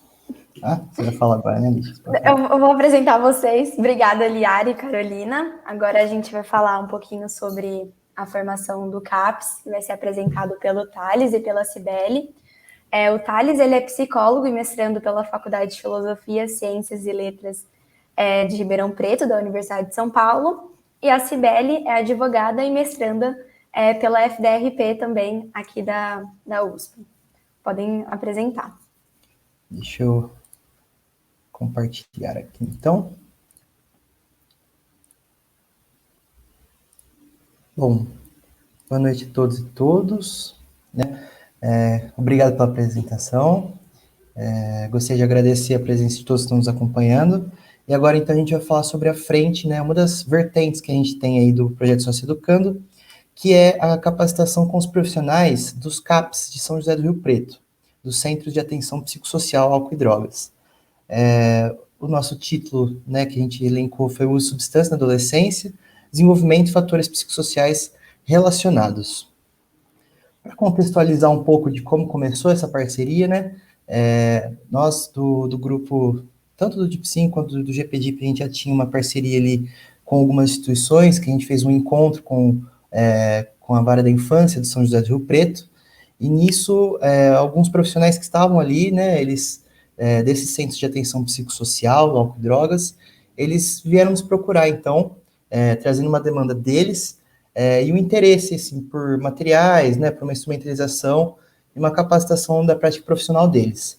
E nisso, então, né, por próprio interesse deles, o que é muito legal, que a gente gostaria de deixar, né, o elogio por essa capacitação que eles estão buscando, nós, então, pensamos fazer essa formação com a equipe dos CAPs lá de Rio Preto, tanto com os álcool e drogas, mas também estão participando dessa formação o Centro de Atenção Psicossocial da Infância, o CAPSI.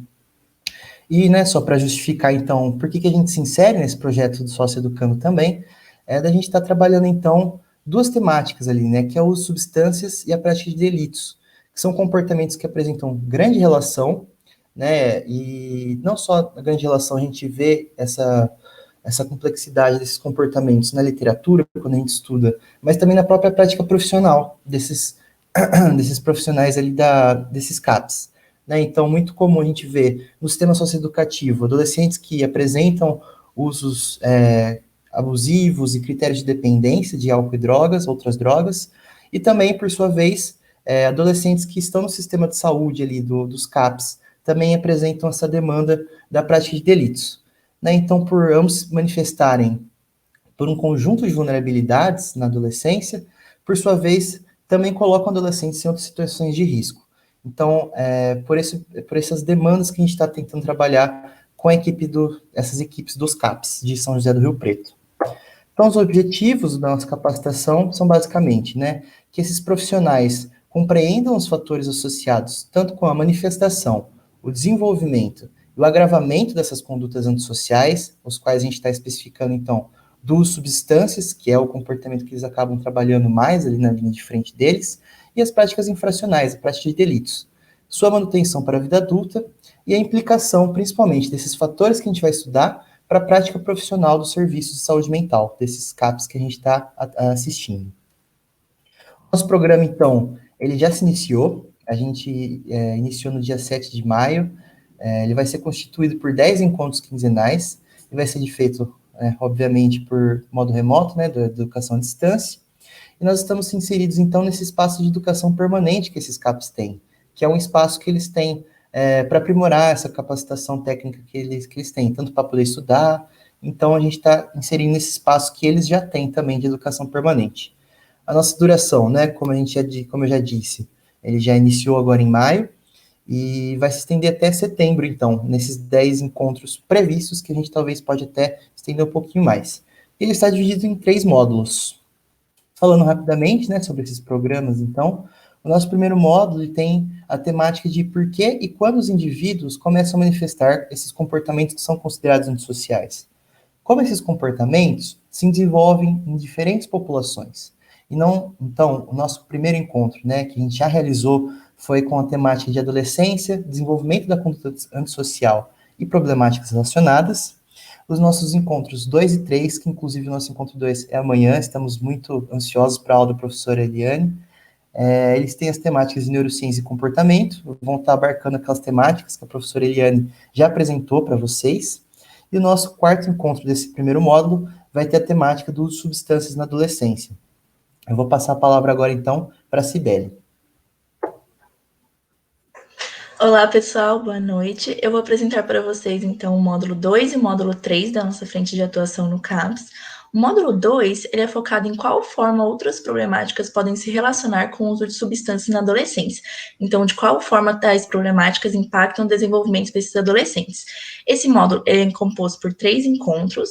Então, o primeiro deles foca na prática de delitos e uso de substâncias. Então, quais os modelos que envolvem a relação de crime, droga e suas variáveis, de uma perspectiva da psicologia. O segundo encontro desse módulo, ele é focado nas vulnerabilidades em saúde mental e o uso de substâncias, então entendendo um pouquinho sobre os desenvolvimentos de sintoma e transtornos de saúde mental, entendendo um pouco dos fatores de risco de proteção que estão associados.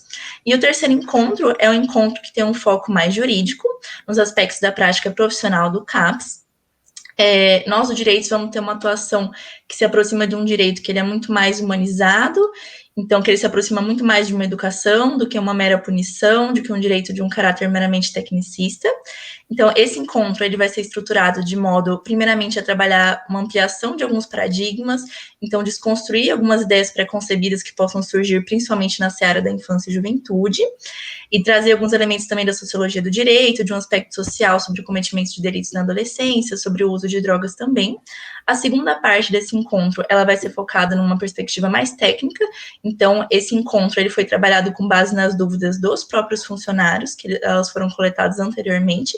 Então, com base nessas dúvidas, foi estruturado alguns aspectos do sistema jurídico, dos agentes de direito, de modo que possa ter um impacto positivo na prática deles. E a terceira parte desse encontro vai ser focada numa contradição entre a teoria e a prática. Então, nós vamos ter uma abordagem mais horizontal, ter uma conversa com esses funcionários, de trazer alguns elementos em que a nossa prática profissional mostra que aquilo que o direito prega, o que deveria ser, o dever ser, ele não realmente acontece na prática. Então, a gente quer colocar esses alunos, esses funcionários, no centro dessa aprendizagem e fazer uma troca de experiências. Bom, no próximo módulo, é o módulo 3, e ele vai ser trabalhado com base em quais são as perspectivas de avaliação e intervenção com adolescentes que fazem uso de substâncias psicoativas. Esse módulo ele também tem 3 encontros.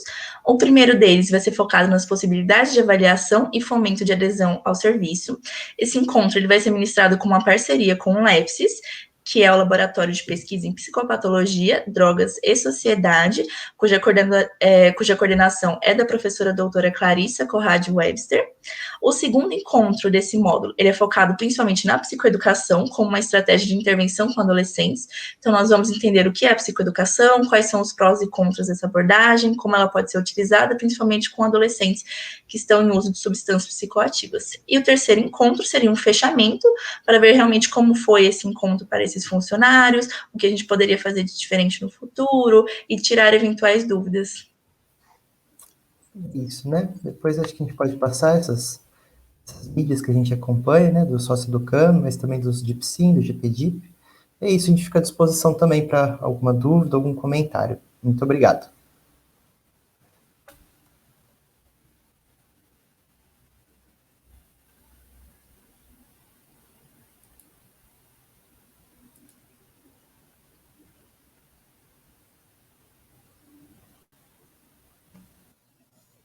Muito obrigada, Thales e Cibele. Agora a gente vai para a apresentação da nossa outra formação, que é com o Serviço de Convivência e Fortalecimento de Vínculos. Quem vai falar um pouquinho para a gente é a Fernanda, que ela é psicóloga e mestranda pela Faculdade de Filosofia, Ciências e Letras de Ribeirão Preto da Universidade de São Paulo, e a Camila, que é advogada e mestranda pela Faculdade de Direito de Ribeirão Preto da USP.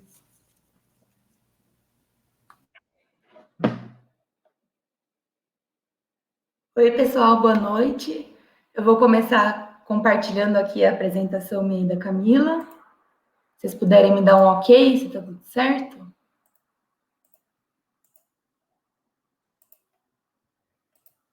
Foi? Ah, tá entrando, Fernanda. Entrou. Agora foi. Tá joia, então. Bom, a gente vai apresentar, então, a terceira frente, né, do Sócio Educando 2. Ela é chamada Infância e Adolescência e Possibilidades de Intervenção Psicoeducativa nos serviços de convivência e fortalecimento de vínculos. Então, para começar, acho que é interessante caracterizar um pouquinho desses serviços, né, ainda mais frisando que, nesse caso, eles não são voltados para adolescentes em conflito com a lei, né? Então, essa frente, ela vai abranger um outro público. Esses serviços, eles fazem parte do SUAS, que é o Sistema Único de Assistência Social. O SUAS ele foi instituído em 2011, decorrente de outras leis e normativas do âmbito da assistência social. E hoje ele é um facilitador e promotor das garantias socioassistenciais. Então, assim, ele vem como um divisor de águas daquela lógica mais assistencialista, nível de caridade que preponderava no Brasil, para a lógica da garantia de direitos. E o SUAS ele é dividido em proteção social básica e proteção social especial de média e alta complexidade.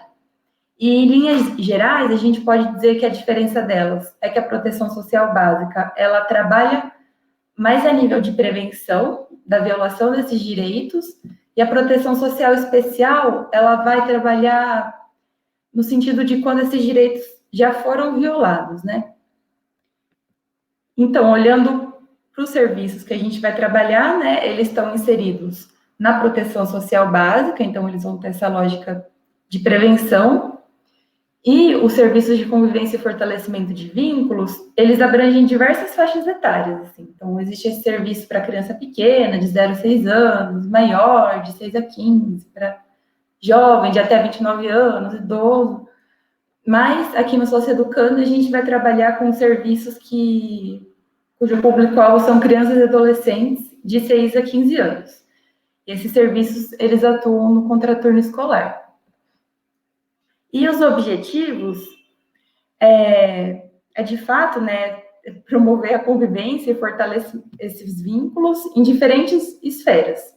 Então, seja na familiar, então melhorar as relações da família com a criança, da família com a comunidade, depois buscar proporcionar ambientes de convívio comunitário e estabelecer relações interpessoais positivas, né? Então, lá no ambiente do serviço, né, entre os pares, com os funcionários, com a comunidade, potencializar o desenvolvimento infanto-juvenil, tanto trazendo maior acesso de informação, né, para essa população atendida, quanto ampliar o acesso às artes, à cultura, promover a cidadania, facilitar a inserção na vida pública e o julgamento crítico da realidade, né? Então, promover uma inserção nessa realidade que esses jovens vivem, só que de forma mais crítica, né? E, por último, realizar uma manutenção com um vínculo escolar. Então, seja lá a criança que não frequenta mais a escola, não tem matrícula, né, fazer com que ela volte a estudar, ou também olhar para a criança que às vezes até está matriculada, mas está tendo alguma questão, então também promover essa ajuda para dar seguimento à formação escolar. E as instituições que são parceiras, né, que a gente vai promover a formação, são 2 ONGs, né, porque as ONGs, elas também estão aí como papel da sociedade civil para executar esses serviços das políticas públicas. Uma delas é a OCA, a Organização Cidadania Ativa, e outra é o Instituto Íris de Luz. Agora eu vou passar para a Camila. Boa noite, gente. É um prazer estar falando com vocês. Eu sou a Camila e agora eu vou falar um pouquinho sobre o programa e o cronograma, né? Se você puder, obrigada. Bom, eu queria destacar que realmente está sendo bastante interdisciplinar, né? Toda a formação propriamente dita, porque além de contar com as aulas, a aula referente à medicina, na parte de neurociência, o direito e a psicologia, a gente tem se unido para fazer a integralidade dos encontros em conjunto. E isso vai desde a elaboração das aulas, da seleção dos conteúdos, até o momento de aprendizagem propriamente dito. Então, as práticas são integradas no sentido de conseguir dar uma formação mais completa, né, para quem quiser e puder assistir a gente.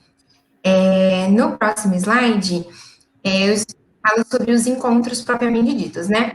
Eu gostaria de destacar que cada encontro tem 2 horas de duração, e eles se iniciam agora em 11 de junho e vão até 13 de agosto. São 4 grandes módulos. No primeiro módulo, a gente vai falar do Sistema Único de Assistência Social, do Serviço de Convivência e Fortalecimento de Vínculos, e das características do público-alvo por ele atendido, né? Nesse encontro, nesse módulo, a gente tem 2 encontros, nos quais a gente vai tratar, além dos aspectos essenciais da política pública de assistência social, né? Tratando da parte da psicologia e também essa política pública como um direito. E também a gente vai falar sobre família e parentalidade, no sentido de mencionar algumas questões referentes à família, né, dentro do direito, a evolução do reconhecimento de diversas entidades familiares e a evolução disso dentro do direito, mas também vamos falar sobre a parentalidade na ótica da psicologia. No segundo módulo, que é a infância e adolescência, a importância do ambiente para o pleno desenvolvimento psicossocial. A gente vai ter a felicidade de ter um encontro comandado pelos professores da Neuro, né, tratando do desenvolvimento neurológico na infância e na adolescência. Além disso, também vamos falar sobre o desenvolvimento psicossocial da criança, trazendo normativas e como funciona esse sistema de proteção de direitos. E para fechar esse módulo, também vamos trazer questões referentes à identidade de gênero e questões raciais. No último módulo, é como o ambiente que organizamos e a partir do qual interagimos com a criança e o adolescente pode favorecer o seu desenvolvimento integral. Nesse módulo, o grande tema a ser abordado nos 2 encontros previstos é a psicoeducação. E para finalizar, no módulo 4, que se chama psicoeducação, aplicando o modelo no contexto do Serviço de Convivência e Fortalecimento de Vínculos. Nesse último módulo, nós vamos fazer um levantamento de necessidades e interesses, com base nas temáticas apresentadas, e em seguida fazer um fechamento, trazendo uma devolutiva para esse levantamento inicial, né?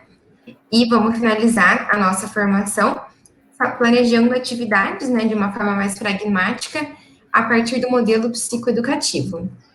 Aí no próximo slide, o último destaque que eu gostaria de fazer, que a gente tem pensado como grupo, que fica expresso, eu acho que até pelos temas de encontros que a gente decidiu aplicar, é que o aluno, no caso, que vai estar convivendo com a gente durante a formação, é o protagonista desse processo de aprendizagem, né, dessa troca de aprendizagem. Então, as aulas não serão meramente expositivas, a gente preza pelo debate, pelo espaço para o diálogo, apresentação de dúvidas para ter uma formação relevante, né, para aqueles que estão assistindo a gente, e nessa formação relevante também a gente busca bastante a conversa com a exposição de fatos do cotidiano, para a gente sair, ao menos na parte do direito, desse nosso hábito do dever ser e ir para a realidade para conseguir causar modificações e impactos que sejam relevantes. Eu encerro minha fala, obrigada.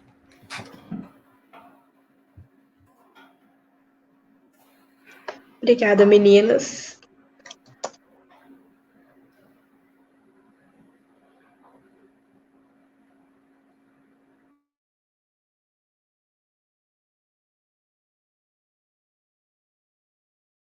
Obrigada, meninas. Gente, eu tive um probleminha, caiu. Queria saber se está dando para me ouvir bem. Tá sim. Ok. Teve uma pergunta no chat, foi do Johnny Brito. Ele perguntou se os materiais do Sócio Educando 1, eles estão disponíveis em algum lugar. Acredito que a professora Bazan poderia responder para a gente. Então, como também foi mencionado aí muito rapidamente, né, pela Liara, se não me engano, o material que a gente preparou no Sócio Educando 1, ele, em termos de realmente finalização de layout, né, a gente fez sobre uma temática específica, mas ao longo do Sócio Educando 2, a nossa intenção é completar esse material né, de um modo bastante caprichado e com toda a instrução, com toda a fundamentação também, e disponibilizar na sequência. Provavelmente, a gente vai, na verdade, talvez, dando notícias sobre a finalização desse processo, né, através dos meios de comunicação aí do projeto, e depois esse material a gente vai disponibilizar, né, através, talvez, do site, do grupo, tanto do meu, né, do DPSIM, enfim, a gente pode tornar acessível, porque é justamente isso que a gente gostaria, é que esse material servisse de base para que profissionais que trabalham com crianças e adolescentes possam, na verdade, se apoiar e melhorar, né, as práticas educativas, as intervenções ali. Então, nós não vamos divulgar o que está pronto, porque ele é parcial, né? Mas tão logo a gente complete aí o ciclo, a ideia é divulgar, porque é essa a intenção final, realmente, né? Obrigada, professora. Bem, não tivemos nenhuma pergunta a mais no chat. Vou passar, então, para a fala de encerramento, né, para os professores, Nogiri e a professora Bazon. A senhora gostaria de falar primeiro, professora?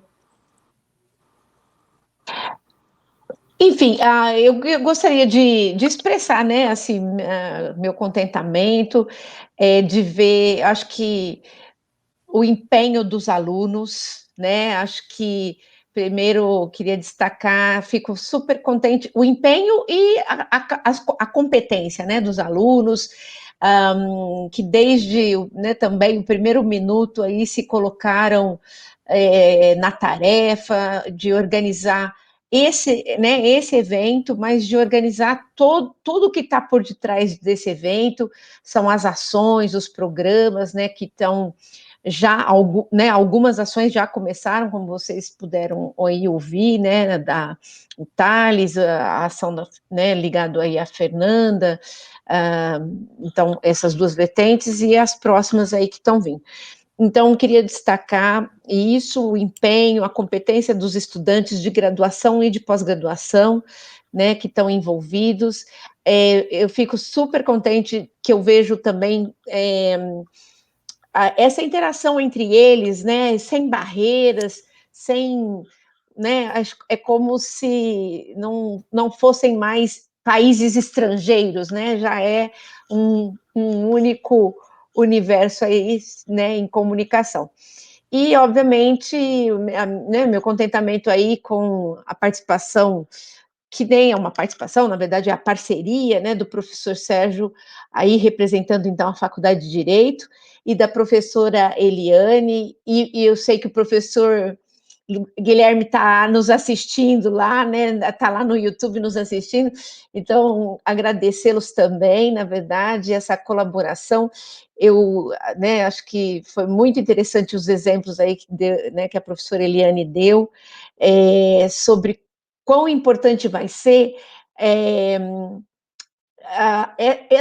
essas aulas para os profissionais da prática que trabalham muitas vezes em contextos complicados, com desafios muito grandes, né, lidando com famílias, com crianças e adolescentes que vivem adversidades que às vezes a gente não tem muita noção, né, do que seja, mas o quanto que esse conteúdo científico de qualidade, de ponta, que oferece instrumentos para um pensamento mais sofisticado sobre as questões que se apresentam, né, para nós, mas também mais humanizado, né, e mais sensível, e também oferece elementos para a gente pensar soluções, aí, formas de ajuda que também, imagino, são mais interessantes do que algumas que na história do Brasil, na história da assistência social, principalmente, né, que é a área onde boa parte desses programas estão inseridos, ou mesmo da saúde ali, a gente tem práticas, muitas vezes, que não avançaram tanto quanto avançou o conhecimento. Então, estou muito feliz, queria, então, né, agradecer a todos aí, aos que assistiram, e dizer que a gente tem os mecanismos de comunicação, a gente vai dando notícias, e quem tiver, né, na verdade, interesse, pode ir entrando em contato, as meninas no final vão dar as informações aí nesse sentido. Obrigada e boa noite.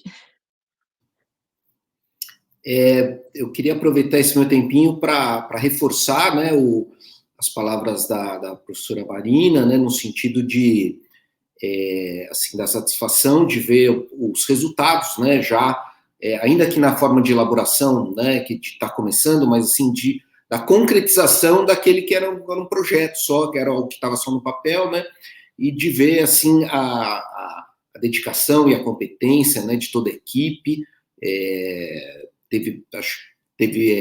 Assim, participam mais pessoas, né, exemplo do professor Guilherme, que não apareceu aqui, mas, assim, a equipe é muito grande, é muito ativa, né, muito participativa, muito comprometida, né, então eu queria deixar também ressaltado esse ponto, né, e para finalizar, eu queria pegar um gancho na fala da Camila, né, que falou de uma forma de comunicação entre alunos, entre aspas, servidores, funcionários, né, de mudar um pouco aquela relação de professor e aluno, né, num sentido menos verticalizado, mais horizontalizado e mais humano, né, onde o aluno também é protagonista. Então, toda essa série de reflexões e de métodos, né, que a gente está tentando colocar em prática no projeto, né, faz pensar também a necessidade de se repensar isso no âmbito de dentro das faculdades, né? Não só extramuros, né? A Faculdade de Direito vai passar aí por um processo de discussão do novo PPP, Projeto Político Pedagógico, né? Então, eu acho que o Socioeducando é um exemplo de como é possível, né, se repensar essas práticas de ensino, né? Também para dentro no caso nosso, da Faculdade de Direito, né? É inspirador, assim, saber que é possível repensar essas práticas de ensino de uma forma mais rica, né? Mais interdisciplinar, mais rica, e etc. Então, com isso, eu só termino dando boa noite para todas e todos, né? E fico por aqui. Obrigado. Obrigada, professor. Muito obrigada, professora Bazon, professora Lugiri, professora Eliana, e também agradeço quem participou. Vou passar agora para a Letícia, para poder fazer nosso encerramento. Muito obrigada, gente. Bom, eu agradeço também pela participação. A gente vai deixar aqui para vocês as nossas redes sociais. O nosso Instagram é Socioeducando USP. O Facebook é Projeto Socioeducando USP-RP, e o nosso e-mail é socioedusp@gmail.com. Eu coloquei eles também nos comentários, para ficar melhor de procurar, mas lá vocês vão conseguir acompanhar o andamento dos nossos projetos, das nossas formações, e a gente gostaria muito que vocês acompanhassem a gente e dessem o feedback, e é isso. Muito obrigada a todos, e ficamos por aqui.